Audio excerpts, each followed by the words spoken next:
연산군의 광기 폭군인가? 연산군의 광기는 단순한 폭정이 아닌 한 인간의 깊은 상처와 비극적 운명의 결과였습니다. 다음 편에서는 갑자사와의 피바람 속에서 벌어진 더 충격적인 사건들과 마침내 연산군이 폐위되는 과정을 들려드립니다. 그의 마지막 순간, 그는 과연 자신의 행동을 후회했을까요? 아니면 끝까지 자신의 선택을 정당화했을까요? 연산군의 광기 하편, 몰락의 그림자편을 기대해주세요. 어린 왕자의 기억, 연산군의 어린 시절과 어머니 윤씨 부인에 대한 기억. 가을빛이 물든 궁궐 정원. 단풍잎이 바람에 흩날리고 그 아래 한 어린 왕자가 어머니의 품에 안겨 있다. 이제 막 6살이 된 어린 왕자 이용, 훗날의 연산군이다. 그의 맑은 눈동자에는 세상의 어떤 어둠도 깃들지 않았다. 아기씨, 오늘은 어떤 이야기가 듣고 싶으신가요? 윤씨 부인의 목소리는 봄날의 새처럼 맑고 청아하다. 어린 이용은 엄마의 얼굴을 올려다보며 환하게 웃는다. 어머니, 용의 하늘을 나는 이야기가 듣고 싶어요. 그래요. 우리 아기씨는 언젠가 용처럼 높이 날아 큰 뜻을 펼칠 사람이니까요. 윤씨 부인이 아들의 머리를 쓰다듬으며 이야기를 시작한다. 그녀의 눈가에는 언제나 슬픔이 맴돌고 있었지만 아들 앞에서만큼은 그 슬픔을 감추려 애썼다. 궁중 여인들의 시기와 질투, 그리고 정치적 암투 속에서 그녀는 늘 외로운 섬과 같은 존재였다. 어머니, 왜 항상 슬퍼 보이세요? 아이는 어머니의 마음을 읽기라도 한 듯 물었다. 윤씨 부인은 잠시 당황하다가 부드럽게 미소 지었다. 아니에요. 우리 아기씨. 어머니는 슬프지 않아요. 당신을 보면 세상의 모든 슬픔이 사라지니까요. 하지만 어린 이용은 이미 알고 있었다. 어머니가 궁중 여인들 사이에서 외롭게 지내는 것을, 신하들이 어머니를 곱지 않은 시선으로 바라보는 것을, 그리고 아버지 성종마저 어머니를 자주 찾지 않는다는 것을. 어머니, 제가 커서 임금님이 되면 어머니를 슬프게 하는 사람들을 모두 혼내줄 거예요. 약속해요. 어린아이의 순진한 약속에 윤씨 부인은 아들을 더욱 꼭 껴안았다. 그녀의 눈에서 한 줄기 눈물이 흘러내렸다. 우리 아기씨는 그저 착하고 지혜로운 임금님이 되어주세요. 그것만으로 어머니는 행복할 테니. 그날 밤 어린 이용은 꿈속에서 어머니가 울고 있는 모습을 보았다. 꿈에서 깨어난 후에도 가슴 한구석이 무거웠지만 그는 그것이 무엇을 의미하는지 알지 못했다. 시간이 흘러 이용은 12살이 되었다.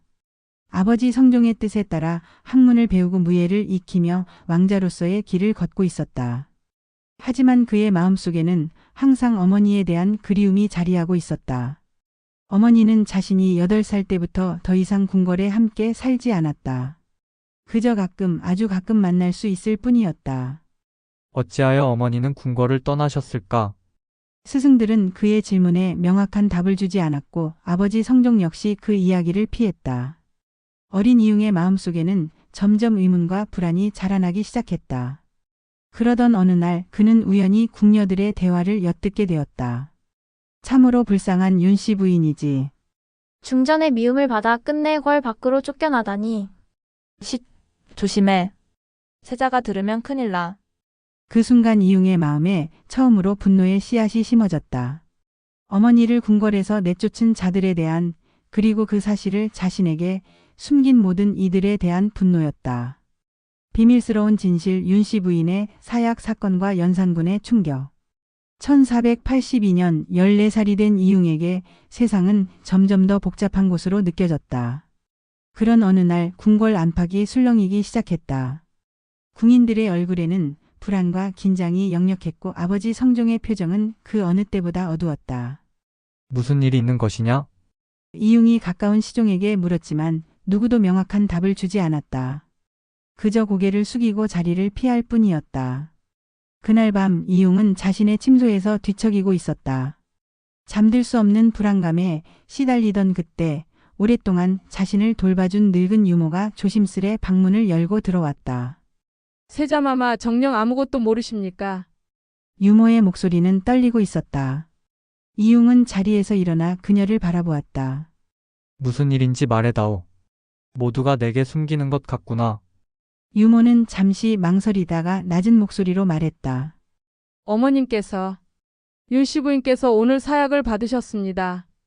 그 순간 세상이 무너져 내리는 듯 했다. 이용의 귀에는 유모의 말이 천천히 아주 천천히 들려왔다. 무슨 말이냐?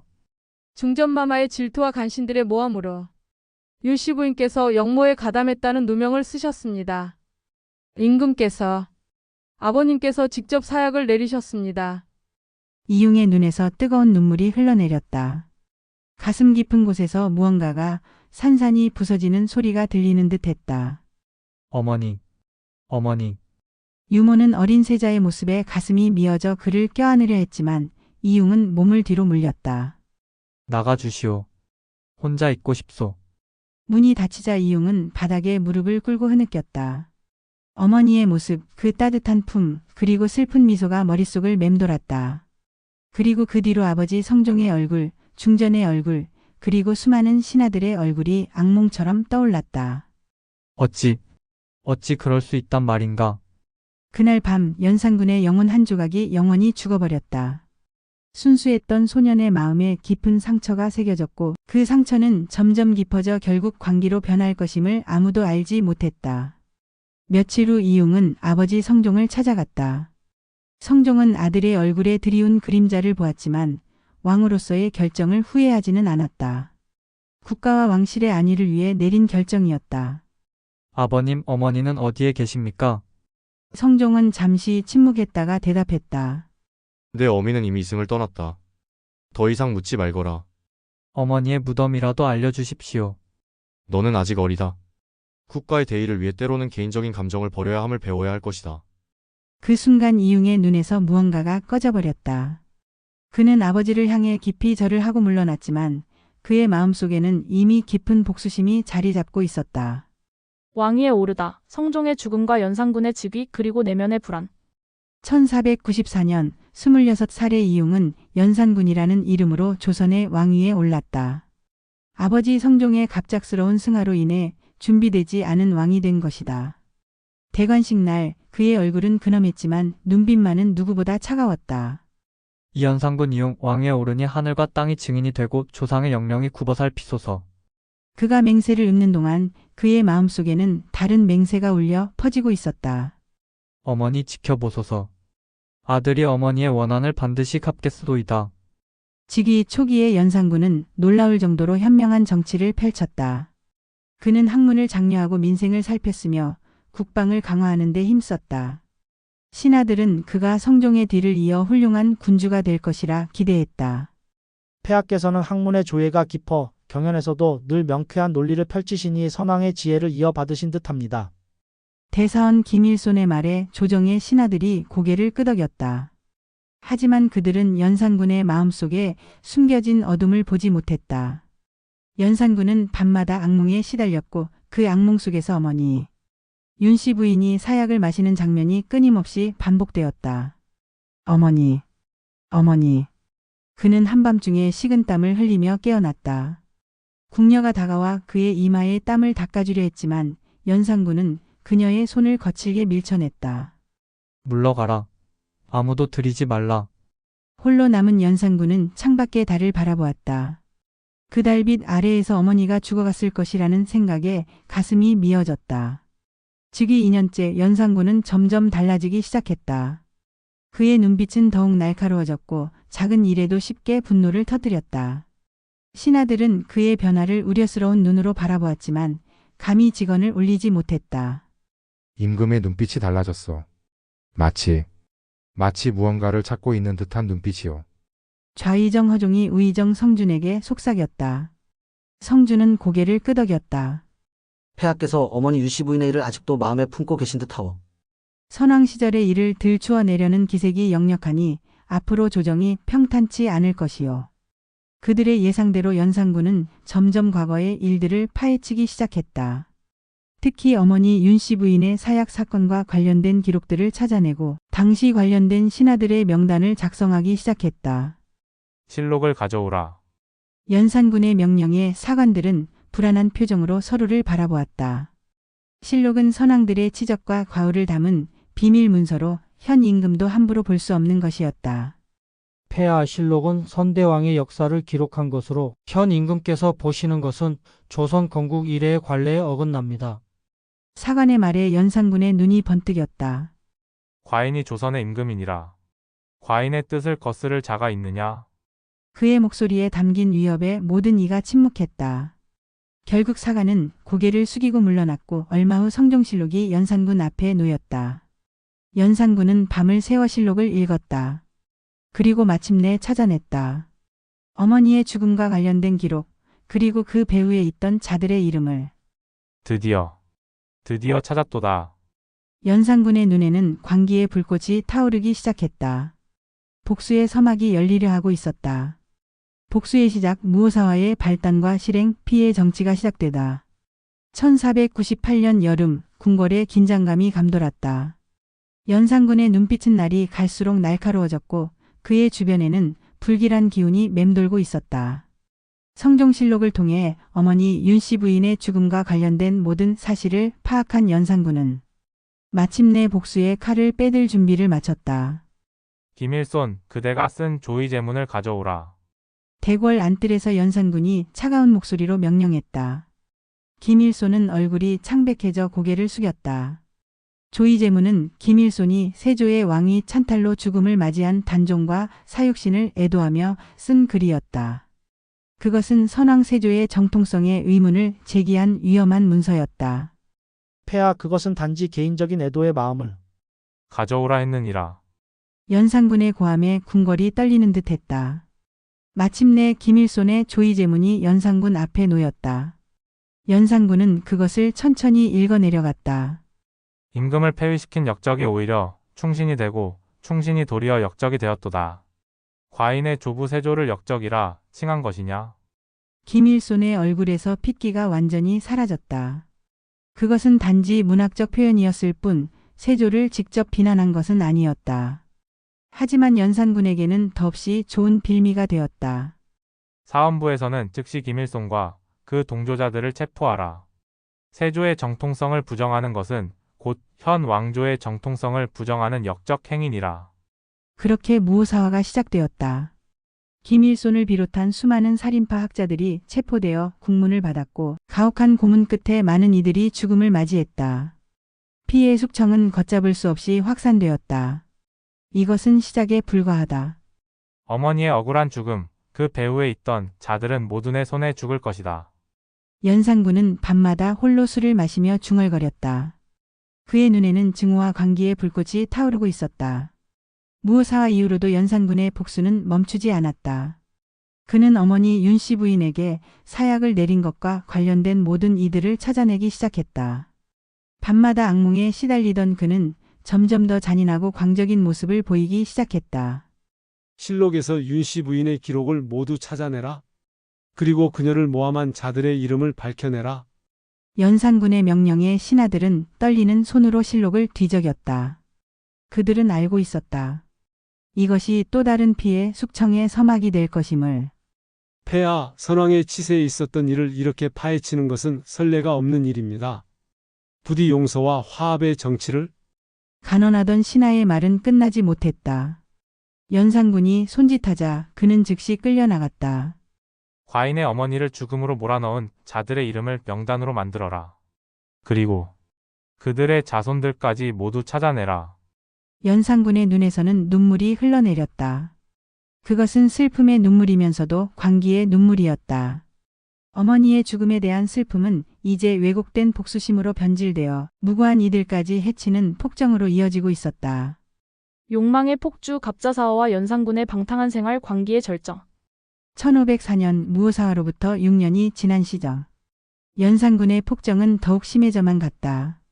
이제 그는 복수라는 명분마저 잊은 채 오로지 자신의 욕망을 충족시키는데 모든 것을 바쳤다.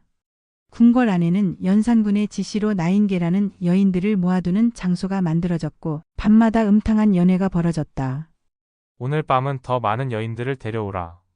그리고 더 좋은 술을 가져오거라.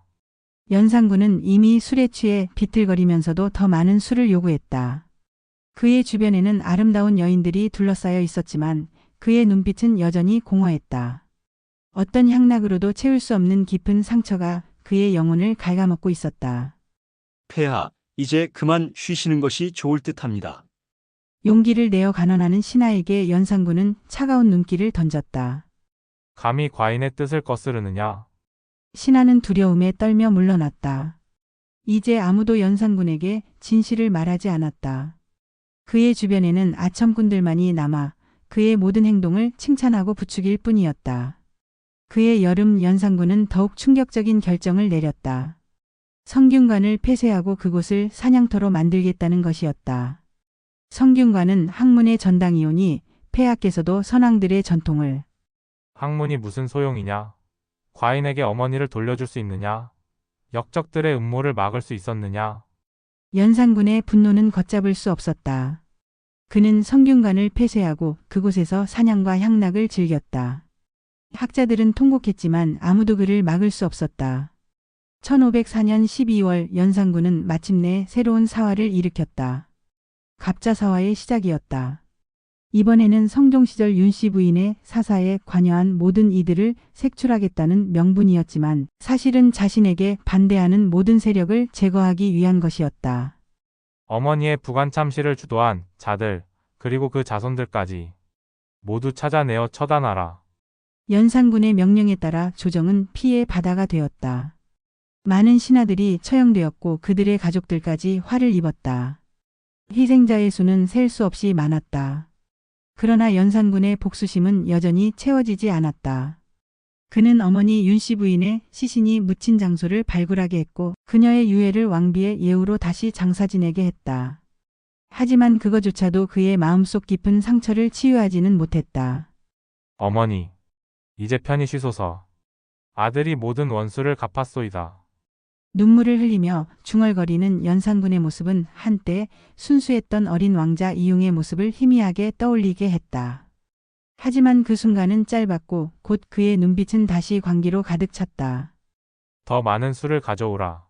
오늘 밤 과인은 취하고 싶다. 몰락의 서막, 신하들의 반발과 백성들의 고통, 연산군 폐위의 조짐.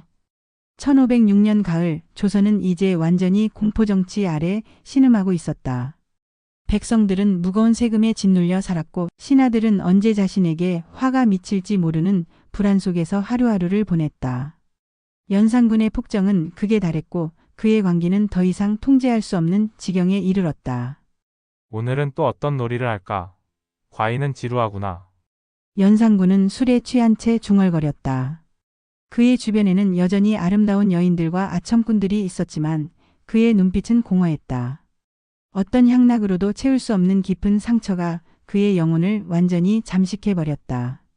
궁궐 밖 성안의 한민가에서는 몇몇 대신들이 비밀리에 모여 있었다. 그들은 모두 불안한 표정으로 서로를 바라보았다. 이대로 가다가는 나라가 망할 것이오. 연산군의 폭정은 날이 갈수록 심해지고 백성들의 고통은 이루 말할 수 없이 깊어지고 있소. 영의정 성준이 무거운 목소리로 말했다.